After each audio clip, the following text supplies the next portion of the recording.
Hi hello नमस्कार, मी भाग्यश्री तुमचं स्वागत करते भाग्यश्री लाईफस्टाईल या चॅनलमध्ये। सर्वात प्रथम तर तुम्हाला अंगारकी चतुर्थीच्या हार्दिक शुभेच्छा। तर आज अंगारकी आहे म्हटल्यावर आज बाप्पाच्या आवडीचे स्पेशल तळीचे मोदक हे झालेच पाहिजे।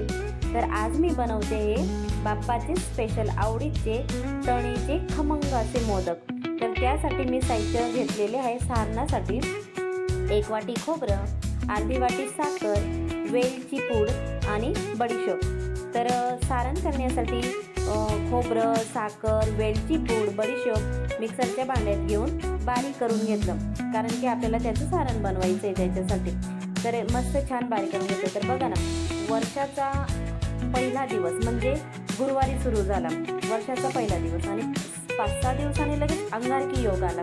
किती छान, त्याच्यामुळे हे वर्ष आपल्याला छान जाणारच आहे। तर चला, सारण सुद्धा आपलं तयार झालेलं आहे। त्याच्यासाठी नंतर लगेच आपण पाऱ्या करण्यासाठी कणिक भिजवून घेणार आहे। त्याच्यासाठी 1 वाटी गव्हाचं पीठ घेतले, अर्धी वाटीला थोडं कमी मैदा घेतलेला आहे। त्याच्यात तेल टाकलं, चवीनुसार मीठ टाकले आणि छान पद्धतीने कणिक भिजवून घेतलं। कणिक असं जास्त पातळ आपल्याला भिजवायचं नाही आहे, या पद्धतीने आपण कणिक भिजवून घेतलं। बघा, जास्त पातळही नाही आहे आणि जास्त हे कडक पण नाहीये। आणि एकसारख्या गोळ्या आपण बनवून घ्यायच्या। तर लगेच पारी लाटून घ्यायची। या पद्धतीने जास्त जाड पण नाही, जास्त पातळ पण नाही, या पद्धतीने आपण पारी लाटून घ्यायच्या। एकसारख्या आधी मी पाऱ्या लाटून घेतल्या, त्याच्यानंतर लगेच त्याच्यात सारण भरून मोदक तयार करून घेतला। तळीचे मोदक कसे खायला खूपच छान लागतात। मला उकडीच्या मोदकांपेक्षाही तळीचे मोदक खायला खूप जास्त आवडतात।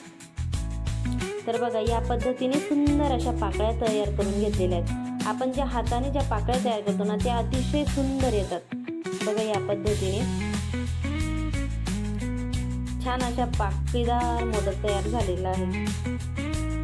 या पद्धतीने याच पद्धतीने मी सगळे मोदक असे तयार करून घेतले। त्याच्यात सारण वगैरे भरून आणि आधी मोदक वगैरे तळून घेतले। नंतर असं मस्त आपल्याला मंद आचेवर ते तळून घ्यायचे, सोनेरी रंग येईपर्यंत। जेवढे आपण मोदक मंद आचेवर तळणार तेवढेच ते कुरकुरीत होणार। मी बघा, या पद्धतीने मी सगळे मोदक तयार करून घेतलेले आहेत। त्याच्यानंतर गॅसवर कढई ठेवली, त्याच्यात तेल टाकलं,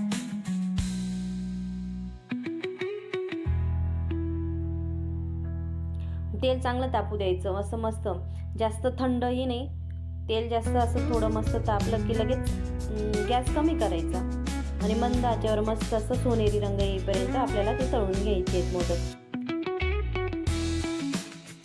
तर बघा, झाले आज आपले बाप्पाचे आवडीचे मोदक। तर चला, आपले खमंग तळणीचे मोदक हे तयार झालेले आहेत। जर तुम्हाला ही रेसिपी आवडली असेल तर लाईक करा, शेअर करा आणि आपलंच चॅनल आहे त्याच्यामुळे नक्की सबस्क्राईब करा। गणपती बाप्पा मोरया। बाप्पाचं नाव घेऊन आपल्याला बाप्पाला नैवेद्यही दाखवायचा आहे। बघा, या पद्धतीने सोनेरी रंग येईपर्यंत मी असे चांगले तळून घेतले। पहिली बॅच तळून घेतली, त्याच्यानंतर दुसरी बॅचही मी तळून घेतली। तर चला, असंच आपण भेटूया पुढच्या व्हिडिओमध्ये। तोपर्यंत तुमची काळजी घ्या। चला, टाटा, बाय बाय, भेटूया पुढच्या व्हिडिओमध्ये। गणपती बाप्पा मोरया।